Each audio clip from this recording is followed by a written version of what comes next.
قرآن کریم میں اللہ تعالیٰ نے بعض ایسے لوگوں کا ذکر کیا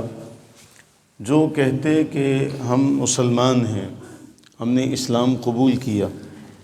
اللہ تعالیٰ جل وعلا نے ایسوں کا ذکر یوں کیا کہ اے وہ لوگوں جنہوں نے صرف زبان سے اقرار کیا اور ان کے دل میں ابھی اسلام داخل نہیں ہوا۔ تو ایسے لوگ ہمارے معاشرے میں پائے جاتے ہیں جو صرف زبانی دعویٰ کرتے ہیں لیکن عملی طور پر وہ ان میں اسلام نظر نہیں آتا۔ حضرت عبداللہ ابن عمر رضی اللہ تعالیٰ عنہما بیان کرتے ہیں کہ رسول اللہ صلی اللہ علیہ وآلہ وسلم ممبر پر جلوہ گر ہوئے اور بلند آواز سے لوگوں کو پکارا اور فرمایا، اے ان لوگوں کی جماعت جنہوں نے صرف اپنی زبان سے اسلام کا اقرار کیا اور ابھی ایمان ان کے دلوں میں نہیں پہنچا۔ مخاطب تو سب کو کر رہے تھے لیکن خاص ان لوگوں کو مخاطب کرتے ہوئے فرمایا کہ اے وہ لوگوں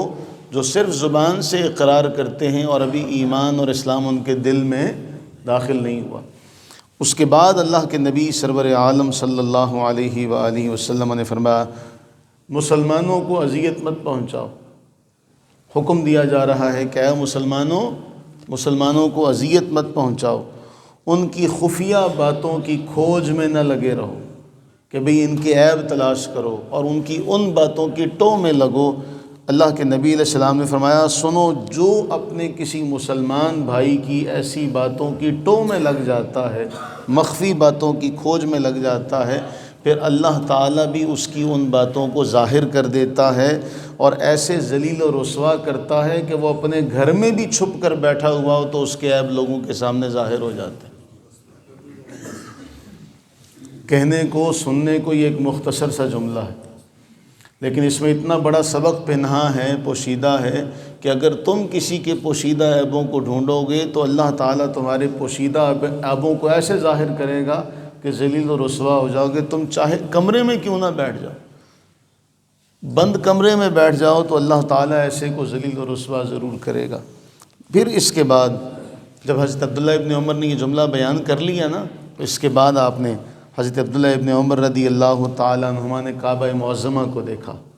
خانہ کعبہ کو دیکھتے ہوئے فرمایا، ما اعظم کی وما اعظم حرمت کی والمؤمن اعظم حرمتا عند اللہ من کی، کہ تو کتنا عظیم ہے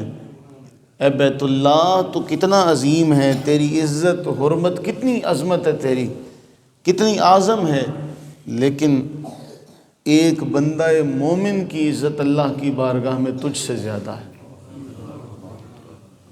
یہ جملہ رسول اللہ علیہ الصلوۃ والتسلیم سے بھی ملتا ہے روایات میں۔ حضرت عبداللہ ابن عمر رضی اللہ عنہما نے بھی اس کو بیان فرمایا کہ اے بیت اللہ، تو کتنی عظمتوں والا ہے، کتنی عزتوں والا ہے، کتنا عظیم ہے، تیری حرمت کتنی عظیم ہے۔ قرآن نے فرمایا نا کہ یہ حرم ہے،